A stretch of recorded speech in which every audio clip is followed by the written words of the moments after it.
doctor, medical doctor, Dr. Howard Zucker. To my left, Melissa DeRosa, Secretary to the Governor. To her left, Robert Mejica, Budget Director Extraordinaire.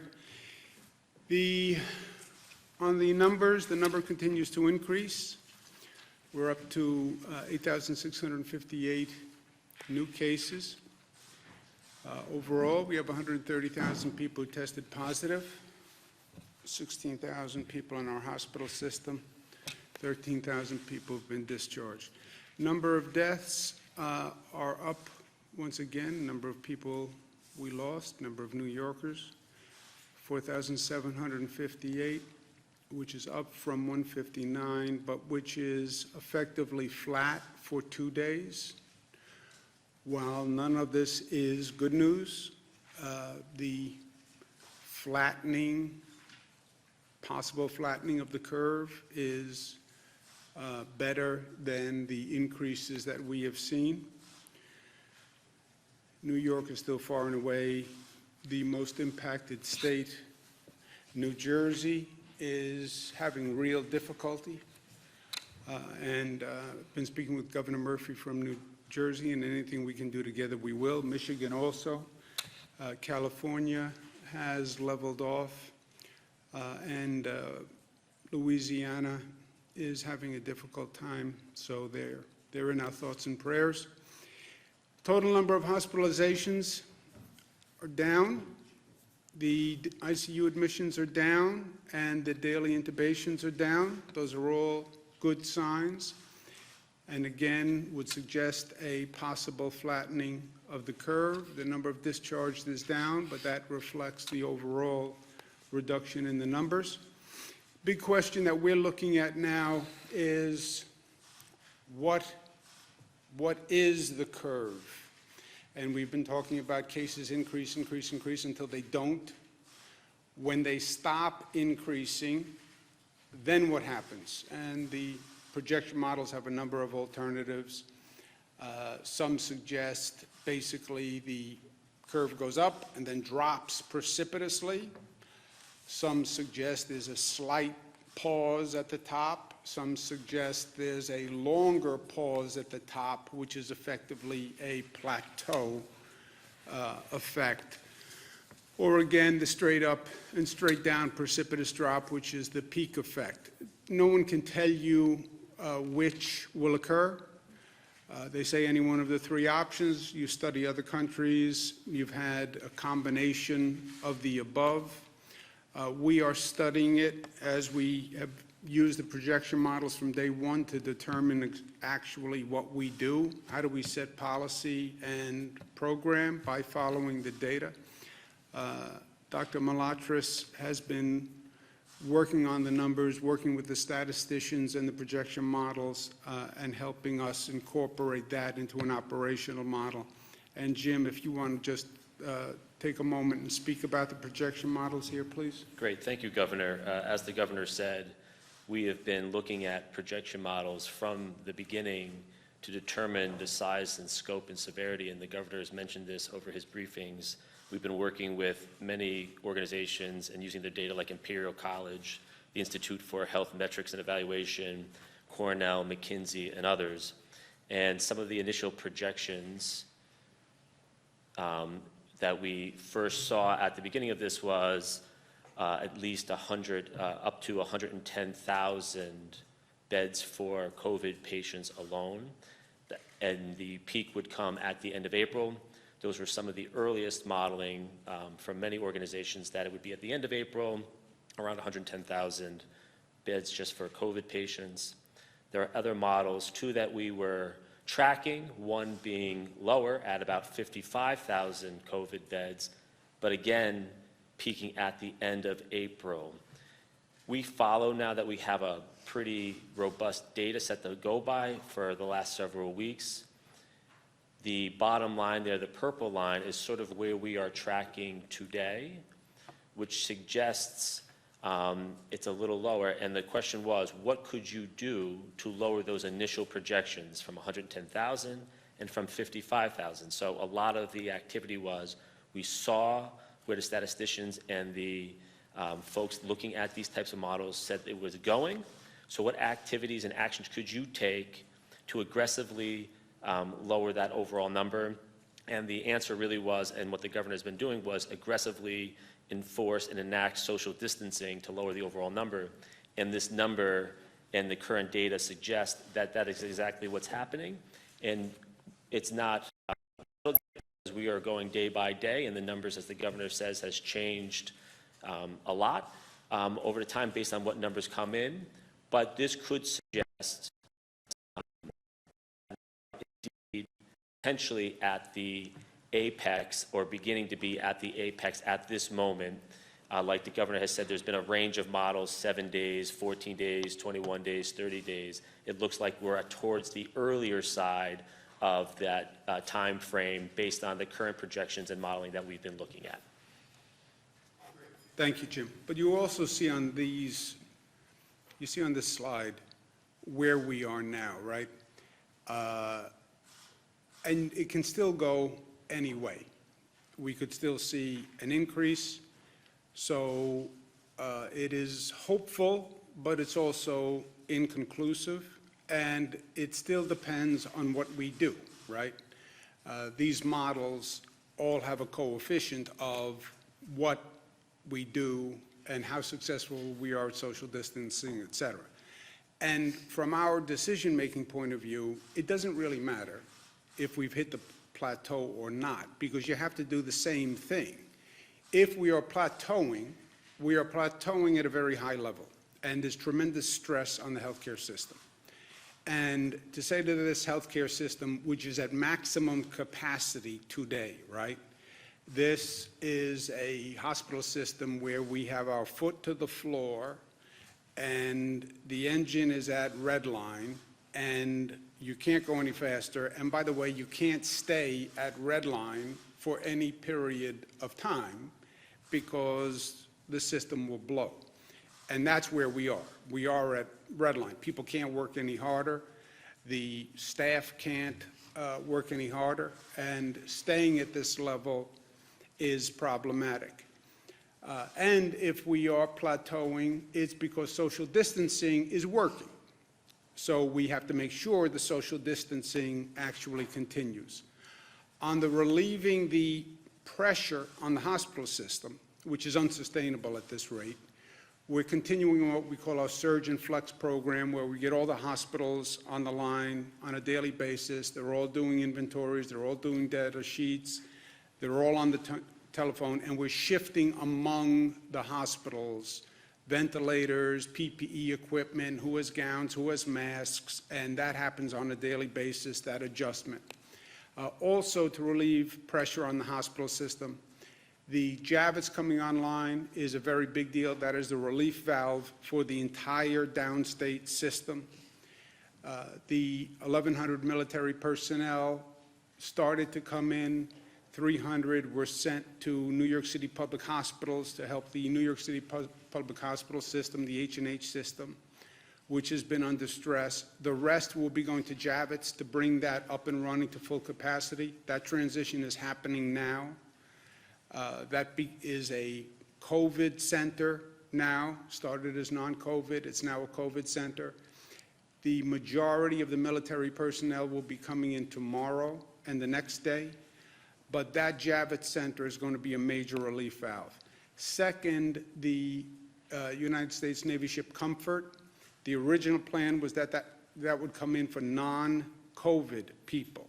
The original plan was it would also be a relief valve on the hospitals, but not for COVID people, that it would take all the non-COVID patients, if you will, from the hospital system.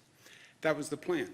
As it turned out, there's not a lot of non-COVID people in the hospital system, which is a separate story, happens to be a good news story.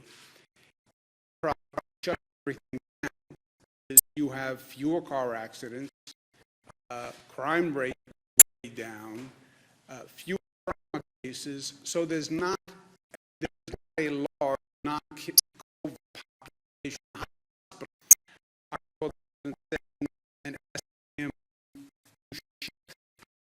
From non-COVID,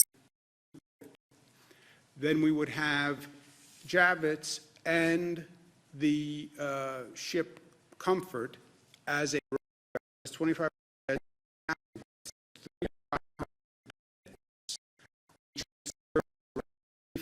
downstate hospital system. That is the this level of intensity in the hospital system. And what the original plan was with the Comfort, but that there is no strategy here. You have to adjust the facts.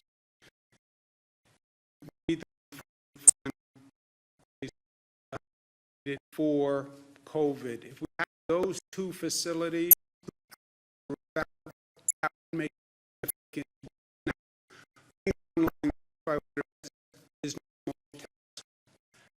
Northwell Health is going to help us manage those, but they're going to be staffed by military personnel.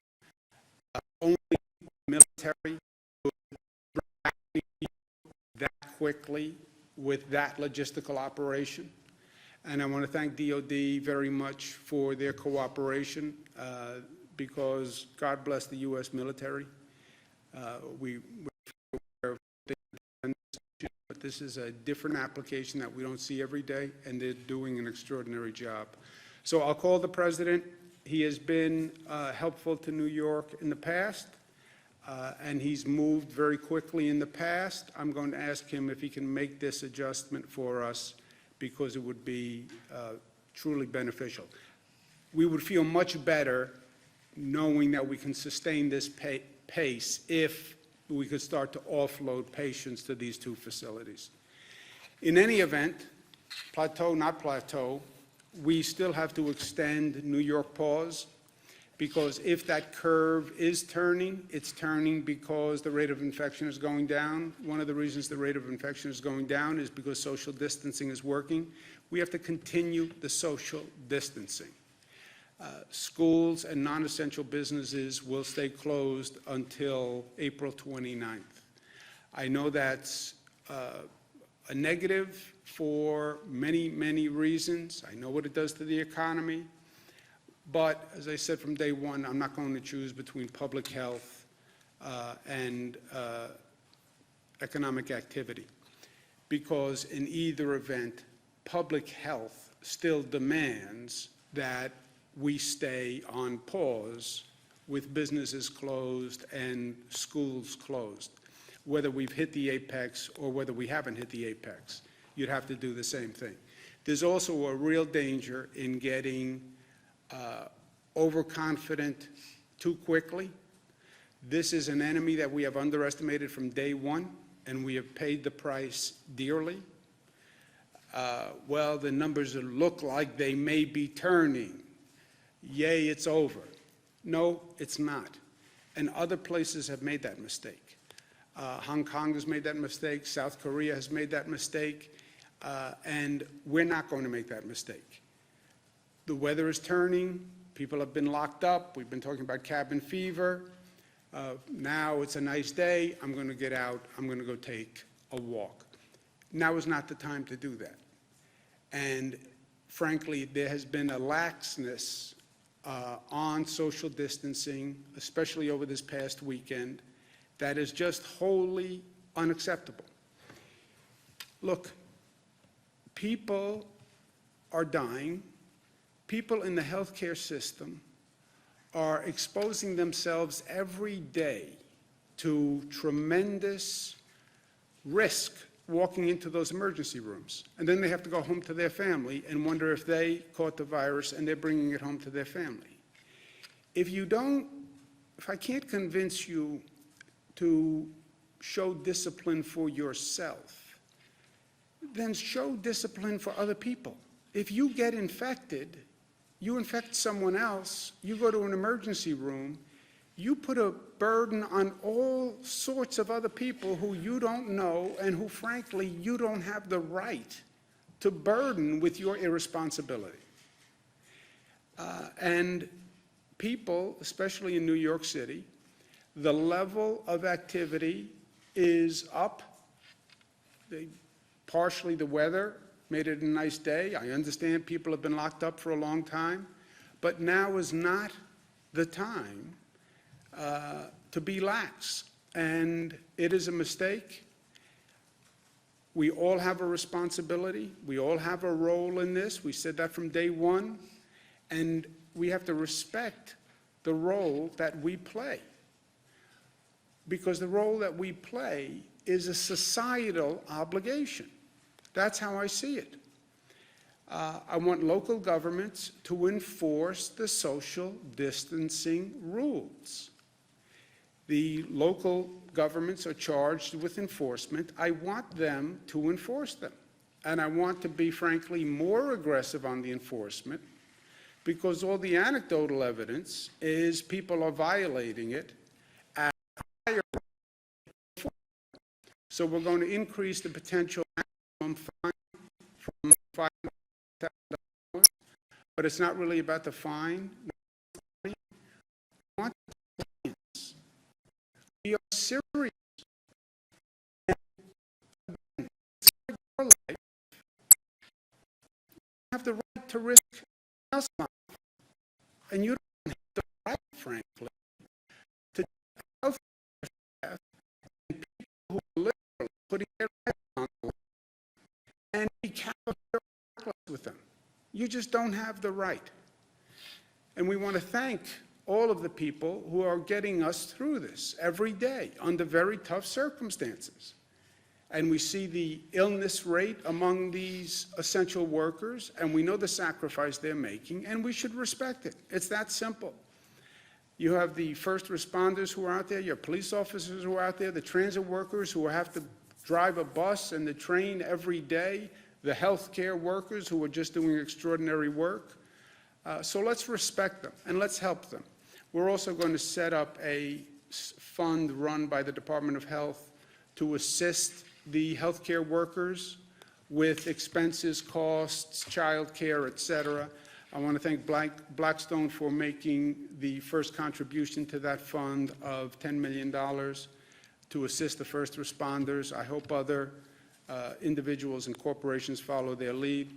We're also very aware of the mental health aspect of this situation and the stress and the isolation that this has caused, and people are trying in their own way to grapple with what this means and what is the impact, how do you rationalize this situation. And the mental health aspect of it is very real. Headspace is going to partner with New York. They're an app. They're going to have content for New York and free membership for New York, so we thank them. But we also have an emotional support hotline. We have thousands of mental health professionals who have signed up to volunteer to provide mental health services, so we want people to make sure they know about that and it's available. I talk about perspective a lot, maybe frankly because partially I'm speaking to myself, and I had a good conversation with my daughters last night, Cara and Michaela, who are often wiser than I am and wiser than their years. It's very hard to see the number of deaths we're having. It's frightening, it's disturbing, that amount of loss. I'm the governor of New York. I see my job as preventing that kind of disturbance and negativity and loss for the people of the state. Perspective, you know, we like to think that we can control everything. We can't. We like to think that we can fix everything and fix all the problems for people. We can't. The undeniable truth here is that this virus is a deadly enemy, and we will lose, and we are losing people who are vulnerable to the virus. That can't be controlled. That can't be fixed. Why? That's Mother Nature. That's a question that God can only answer. But control what you can. Do what you can. The challenge is to make sure that we don't lose anyone who could have been saved if our healthcare system was operating fully. Don't lose anyone who you could save. That is a legitimate, ambitious goal of government. And that we have done so far. That we have done so far. Have we saved everyone? No. But have we lost anyone because we didn't have a bed, or we didn't have a ventilator, or we didn't have healthcare staff? No. The people we lost are the people we couldn't save. Not for lack of trying, and not for lack of doing everything that we could do as a society, not only as a government and as a healthcare system. So to the extent we can find peace in that, it helps me. And we are still New York tough, and New York tough means tough, but tough in a New York sense also means compassionate. It means that we are unified. It means that we are loving, because if you're really tough, the really tough guys, they're tough enough to show love, and because we're smart. And that's how we're going to get through this. Questions? State's drug trial of hydroxychloroquine and chlorine going. We've allowed usage of the hydroxychloroquine with the zithromycin pack in hospitals at their discretion. The federal government is going to increase the supply to New York pharmacies. We had a 14-day limit on how much you could buy because so many people were trying to buy it. If the federal government increases the supply to New York, which they say they're going to do, then we could lift the 14-day limit. There are a lot of people who rely on this, who were relying on it, people with lupus, et cetera. The tests in the hospital, they won't say that they're too short a period of time to get a scientific report. You know, hospital administrators, doctors want to have a significant data set before they give a formal opinion. Anecdotally, you'll get suggestions that it has been effective, but we don't have any official data yet from a hospital or a quote-unquote study, which will take weeks, if not months, before you get an official study. Is that a fair statement? So promising, but not conclusive, it sounds like, On which? on that type of treatment in hospitals. Yeah, there has been anecdotal evidence that it is promising. That's why we're going ahead. Doctors have to prescribe it. There are some people who have pre-existing conditions where it doesn't work, or they're taking medication that's not consistent with this treatment. But anecdotally, it's been positive. We'll have a full test once they have a large enough sample and data set, Jesse. But anecdotally, it's been positive. And if we get an additional supply, we can, which the federal government says they're going to send. I'm going to mention it to the president, actually, when I call him this afternoon with the comfort. I'm going to make a note right now. If they increase the supply, we can lift the 14-day limit ban. Earlier today, there was the notion that the city would maybe be burying these COVID bodies in parks in New York City. Wondering, one, have you heard of that? And two, is there any way the state can lend assistance with managing these bodies? And what do you think about I that? have heard nothing about that. I've heard a lot of wild rumors, but I have not heard anything about the city burying people in parks. Would you support that? No, no. What plan do you have to manage these bodies? I know there was... I didn't know that there was an issue. I haven't heard that there was an issue. Has anybody heard that there's an issue? No. Does the city raise any issue? They talked to New York City, I talked to New York City yesterday. I have not heard that this is an issue. Mayor Bill de Blasio this morning requested that the state release more ventilators from its stockpile to the city. To date, how many ventilators have come from the state stockpile to the city, and have they asked for any more at this point? They have not asked for any that they have not gotten. We're releasing 802. The city is basically responsible for the 11 Health and Hospital Corporation hospitals, public hospitals. There are 11 health and hospital corporations. 11 health and hospitals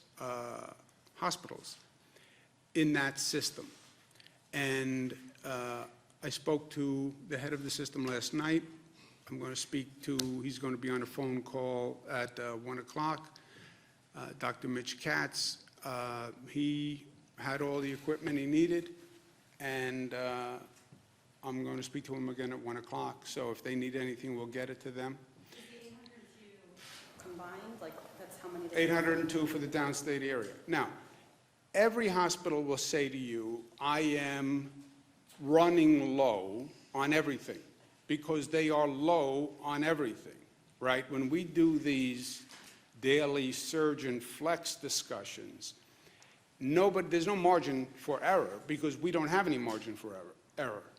We just don't have the supplies. The whole system is over capacity. So everybody is low on everything. And if they had a wish list, everybody would want, stockpile and a reserve in their own hospital. I get that. We don't have that luxury. I'm taking ventilators from one hospital on a daily basis, bringing them to another, and then shifting them back and forth so every hospital can get through this period. That's why I say it's unsustainable for us. So we're doing that with PPE equipment, we're doing that with ventilators, we're doing that with patients.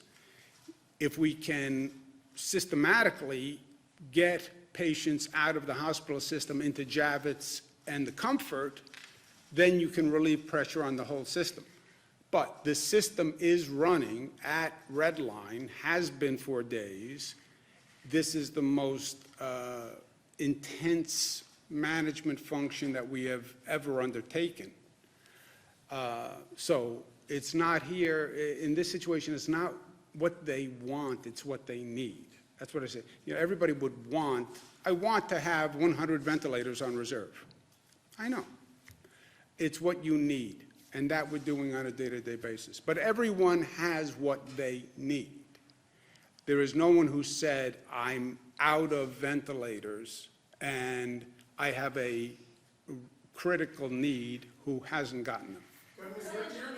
You're calling for. Go ahead. You're calling for increases in crackdowns on social distancing, but we're getting reports of funerals and weddings in Orthodox Jewish communities in Rockland County and in Brooklyn still being attended by hundreds of people. Then they should enforce the rule, Jesse. I don't care if you're Orthodox, Jewish, Catholic, Christian, Muslim, I don't care what. It's not about religious observation. But is there anything you can do with state police or other resources to try to break these The sorts state of... police will enforce it also, but let a local government, it's a job of local government to enforce.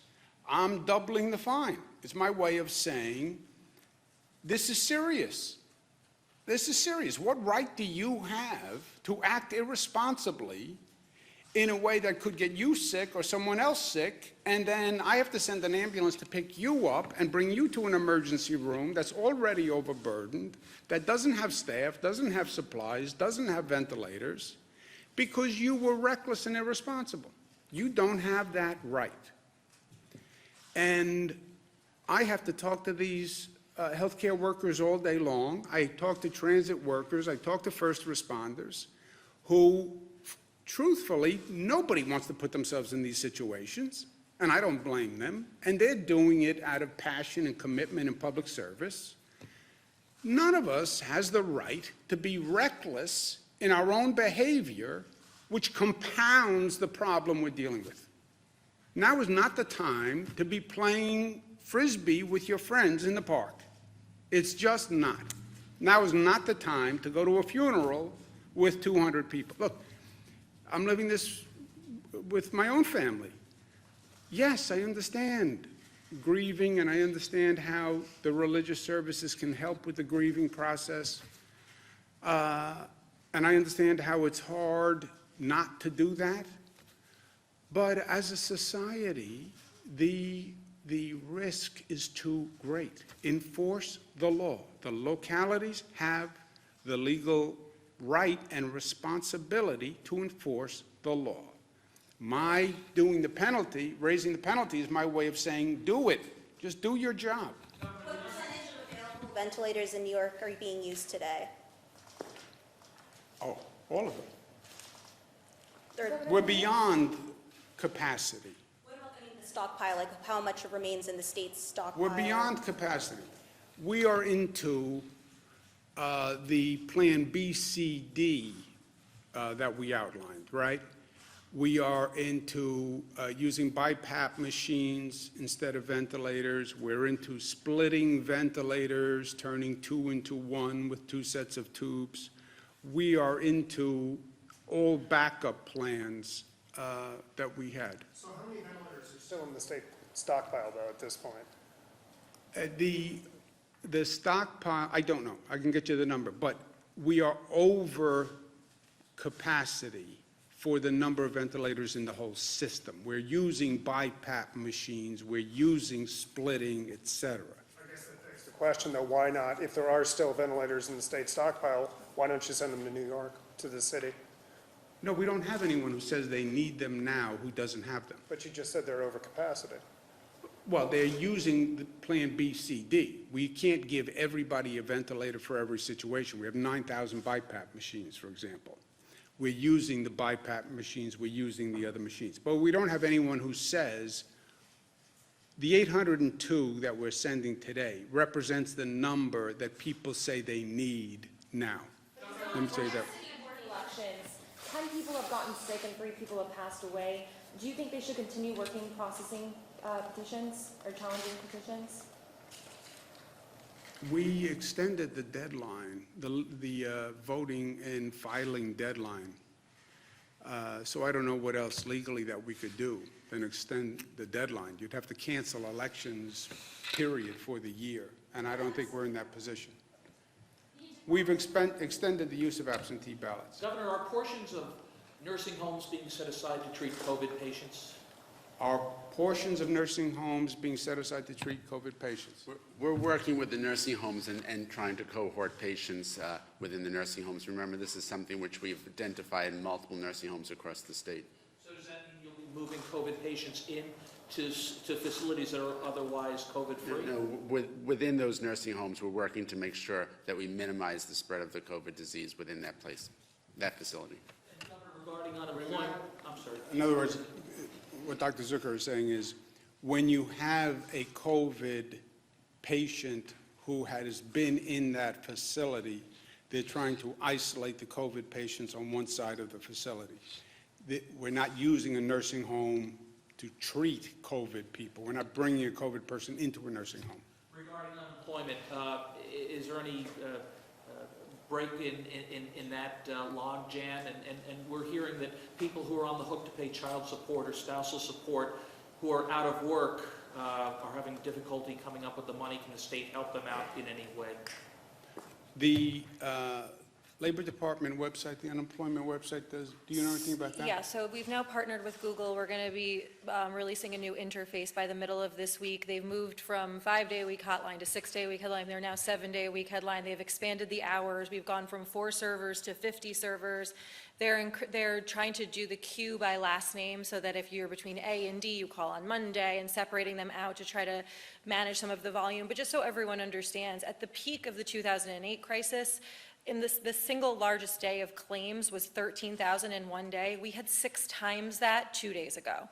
So this volume is something that we've never experienced before, and it's frustrating and it's horrible and it's unacceptable, but we just ask that people remain patient, and we are working at it. We just put 300 more people in addition to the 700 people that were manning the call system. So we are trying to do everything we can to attack this issue. And most importantly, you will get your benefits going back to the date of your actual unemployment, even if there's a lag in being able to get signed up for the benefits. The Board of Regents this morning announced they were canceling the Regents that were going to be held in June. Do you agree with that decision, or are they planning? I haven't even looked at their decision on the Regents. Governor, It sounds right, but I haven't even looked at it. The de Blasio administration canceled the pilot program to open streets for New Yorkers in order to encourage social distancing, et cetera. But they announced they're shutting that down because there weren't enough New Yorkers to justify that. What do you think about that? Was that a failure of that attempt? And also, you just increased penalties, so what's going on here? I don't know, New York City localities make decisions on their own on local issues. So I have no reason, I don't have any opinion on what the mayor did. I just don't know the facts well enough on that program. The social distancing, we have, again, hopeful news in the data that it could be slowing, plateauing, turning, but it's also dependent upon what we do and how we handle ourselves. And we know that social distancing is important. That's why I'm extending the ban on keeping businesses closed, extending the ban on schools. But people, it's individual behavior that has been problematic over the weekend. I get that it was a nice day and the weather was good and people have been cooped up. I get it. I get it all. I'm living it just like everybody is living it. But we get reckless, we change, or we're not compliant on social distancing, you will see those numbers go up again. That's why I showed you the Hong Kong, the China experience. They let their foot off the gas too quickly. And we have been behind on this virus from day one. And this virus has kicked our rear end. And we underestimate this virus at our own peril. We learned that lesson. Now is not the time to slack off on what we're doing. One more question. To downstate. We are moving ventilators now among the system. When someone has a change in patient load and they have additional ventilators, we move ventilators. But we have moved thousands and thousands of ventilators throughout the system. We've acquired thousands and thousands of ventilators. I also want to thank Oregon for sending ventilators. I want to thank the state of Washington for releasing ventilators and suggest that they be sent here. I want to thank California that also this morning released ventilators because they thought that they could be helpful to New York. That is the right attitude. That's the only way we do this as a nation. We're going to have to be flexible and handle the surge as it moves across the country. That's just what we're doing here in this state. Surges in Nassau one night, we move assets to Nassau. Surges in Rockland, we move assets to Rockland. So that's the only way we're going to do it, because the federal stockpile. If the federal stockpile has 9,000 ventilators or 10,000 ventilators, that's not going to do, it's not going to be enough for a nation, right?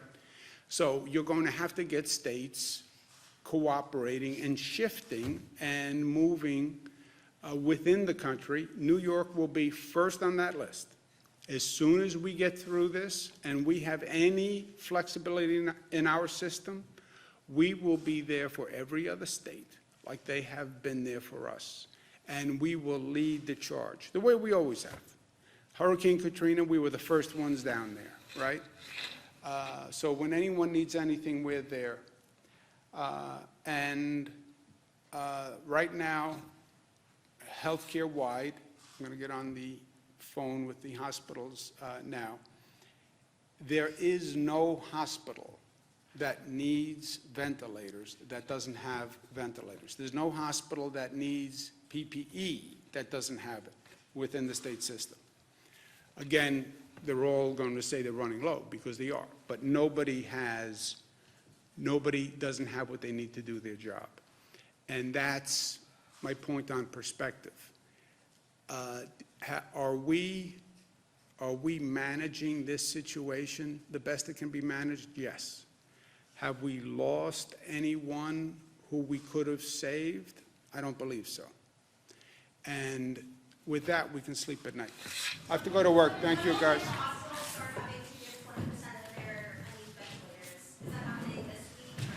We don't need any additional ventilators right now, and we have California.